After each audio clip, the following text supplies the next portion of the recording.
Hello, Psych2Goers, welcome back to our channel. If you have kids, I'm sure that every single thing you do for them, you do while keeping their best interest at heart. You want them to be as healthy and happy as they can be. But parenting is certainly not an easy job. And no matter how hard you try, it can sometimes be difficult to avoid making some mistakes. Even though a lot of parents know their youngster the best, child psychologists have been researching children's development for decades and most commonly agree that some parenting methods can actually be damaging to a child's growth. So what are they? Here are some common mistakes parents make that can be detrimental to their kids' development. Number 1, signing kids up for too many activities. Loving parents often want their kids to be smart, active, and talented. What better way to achieve that than by signing them up for a bunch of extracurricular activities? Football practice, guitar lessons, foreign language, and art classes. These activities are great for a child's physical, emotional, and social development. But the problem arises when there are just too many. Constantly jumping from one lesson to another while trying to balance school and homework can negatively impact a child's sleeping habits. It can also negatively affect their mental health as well, making them prone to depressive moods and making it difficult for them to cope with stress. But how much is too much? The answer is easy. Just listen to your children. Parents should be aware of how busy and stressed their children are, whether they express it to them or simply show signs. Also, follow the golden mean. Research published in Journal of Youth and Adolescence stated that children who were engaged in only a moderate amount of activity, compared to those with a larger amount of hobbies, had better results in school. By giving kids enough time for school, hobbies, play, and rest, parents can help them learn time management skills and relieve them of unnecessary stresses. Number 2, not allowing kids to say no. Sometimes it seems like from the moment our little ones start talking, the word no becomes their most cherished word. Questions ranging from, did you want to eat your veggies? To, will you share your toys with your sister? Are often greeted with a loud and clear no. And most of the time, this answer is followed by a parent's anger and frustration. I'm your parent. You can't say no to me. Of course, teaching kids respect towards their parents is important, but letting them, moreover, teaching them how to say no might be even more important. If children are never allowed to say no, they might not learn how to gain confidence, how to communicate their boundaries, or how to stand their ground. This can become a big problem once they grow up to get into romantic relationships or start working. According to 2008 research on child development, while arguing with their parents by saying no, children could bring that attitude to relationships with their peers and practice standing up for themselves. Of course, the goal is to teach them how to say no politely and respectfully, which in turn could help them protect themselves, maintain identity, and develop a positive self-image. Number 3, comparing children to others. Have you ever asked your child, why can't you be more like your brother? Or perhaps your parents used to tell you, look how good other children behave. Comparing children to their siblings or other children is a trap many parents fall into, intentionally or not. You might think that this would motivate them to behave better, but being constantly compared to others could actually hurt their little hearts pretty badly. By comparing your child to someone else in a negative way, you are, in a way, telling them that some other kid is better than them. This can ruin your child's self-esteem from an early age. They may also think they're not living up to your expectations, which could make them think that you don't like them or love them as much as you actually do. What you could try instead is setting up realistic expectations for your children. Celebrate their strengths. And if they make a mistake that other children don't, let them know you love them regardless. Number 4, forcing children to eat.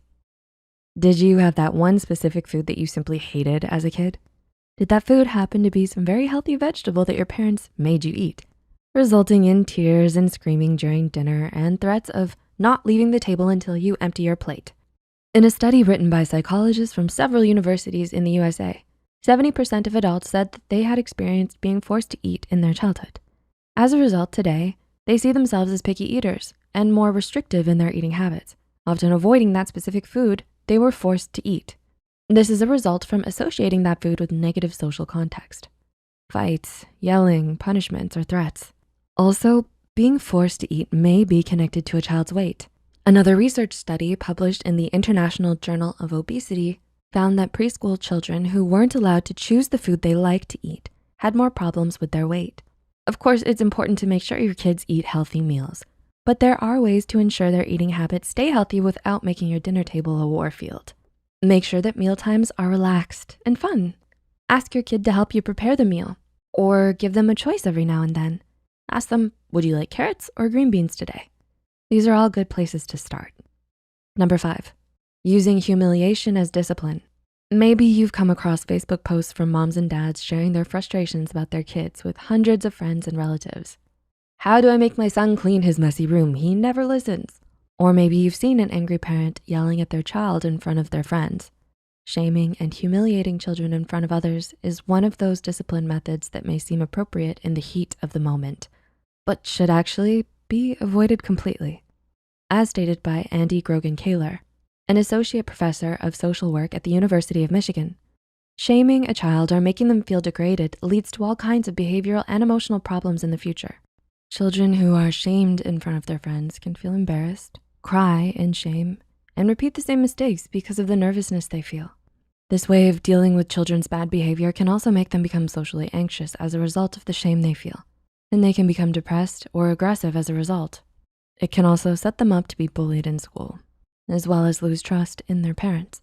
So when your children choose to misbehave, it would be best to take them aside and have a private conversation. By doing that, you can help strengthen your relationship and keep your child's dignity untouched. And number 6, praising a child's intelligence rather than hard work. Did you get praised about the work you put into studying, or only praised on the perfect grade? Not many things in life make a parent more proud than seeing a big red A on their child's school report. Naturally, the next thing you'd want to do is praise them. You did such a good job. You are so smart. There's nothing wrong with praising your children, of course, but focusing your praise solely on their abilities rather than their hard work can actually be bad for their future motivation and beliefs. American psychologist Carol Dweck thought about this in her mindset theory, where she connected praise, achievements, and motivation. According to her, praising children only for their intelligence leads towards the creation of a fixed mindset. When a child with a fixed mindset fails at something, they tend to think that they're not smart enough to succeed. They may become less motivated to try harder and get worse results overall. But if you focus your praise on your kids' efforts, saying, good job, you must have worked very hard, those kids will believe that even if they fail, they can achieve better results if they try harder. They're motivated to keep pushing and learning, and they tend to do better at school. So it's best to keep that in mind the next time your child brings home a perfect test score. Do you relate to some of these points as a parent? Let us know in the comments down below. Or maybe your parents made some of these mistakes while you were growing up. Even if that is the case, the take-home message is simple. There's no such thing as a perfect person. No such thing as a perfect parent. Finding ways to better yourself every day, learning as you go to avoid mistakes, and most importantly, giving your kids unconditional love is all that matters in the end. Feel free to like and share this video if it helped you or you think it could help someone else. Don't forget to hit the subscribe button and notification bell for more videos like this. Thanks so much for watching and take care.